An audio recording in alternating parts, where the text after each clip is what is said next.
Morón Orozco para presentar un proyecto de decreto por el que se reforman diversas disposiciones de la Ley de Migración en materia de internación de migrantes.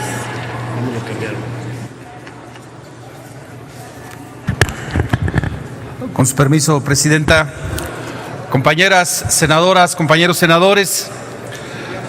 todo acto de autoridad, incluidos los actos legislativos, deben respetar los derechos humanos contenidos en la Constitución mexicana y los tratados internacionales de los que México es parte. No obstante lo anterior,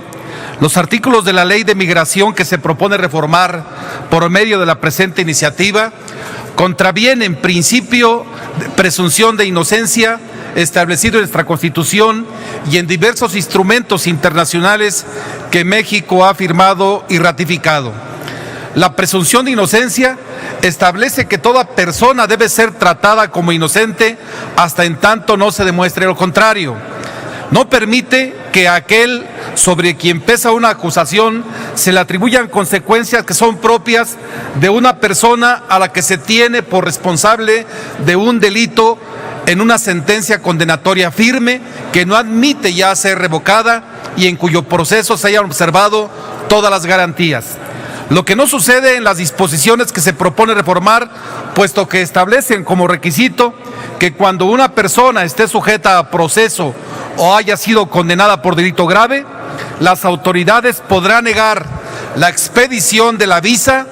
la internación regular a territorio nacional o su permanencia a los extranjeros. Asimismo, se establecen como causas ante las cuales se deberá de cancelar la condición de residente temporal o permanente y serán causas de deportación. Se pasa por alto que cuando una persona se encuentra sujeta al proceso penal, no se menoscaba la presunción de inocencia, sino por el contrario, esta aparece en tal momento y hasta que se dicte sentencia condenatoria que se declare firme, mediante la cual se dirima de forma concluyente la culpabilidad. Ni tampoco se menoscaba por haberse dictado sentencia, ya que una sentencia que aún no es firme no ha causado ejecutoria, no produce los efectos de la cosa juzgada, ya que aún no es susceptible de ser modificada a través de algún recurso y por tanto lo resuelto en ella aún no es concluyente. No es justo tal característica la que la distingue de la sentencia firme, pues esta, a diferencia de aquella, es inmutable, en virtud de que ya no existe ningún medio de impugnación que tenga la capacidad de afectarla. Supuesto que ha sido establecido por la Corte Interamericana sobre los Derechos Humanos en la jurisprudencia surgida del caso Ricardo Canés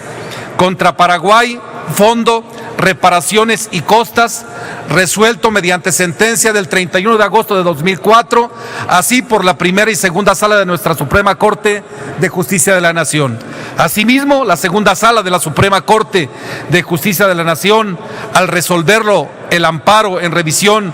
89/2007, el 21 de marzo del 2007, estableció lo que prohíbe definitivamente la presunción de inocencia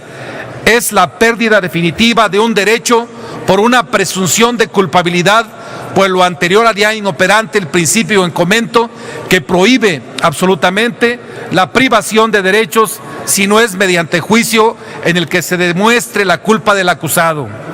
Así las cosas, el principio de presunción de inocencia opera en las situaciones extraprocesales y constituye el derecho a recibir la consideración y el trato de no autor o no partícipe de hechos de carácter delictivo o análogos a estos. Si bien en principio la presunción de inocencia fue concebida como garantía del proceso penal, es aplicable a todo acto del poder público y a cualquier materia. En ese sentido,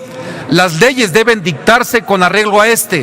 en cuanto a actos de poder legislativo, y si alguna disposición no cumple con estos postulados, debe reformarse, lo que se pretende a través de la presente iniciativa que hoy presento.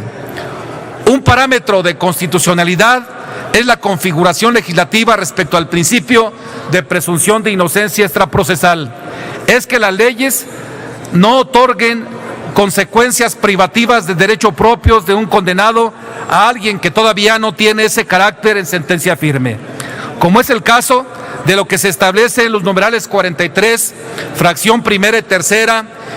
y cuarto párrafo, así como en el artículo 64, fracción sexta, y en la fracción cuarta del artículo 144 de la Ley de Migración. Por tal motivo, se hace necesario reformar dichos numerales jurídicos. Históricamente, la negación de la presunción de inocencia prevaleció en regímenes antiliberales, como el fascismo. Sin embargo, esta concepción ha evolucionado. Estamos en un Estado de Derecho,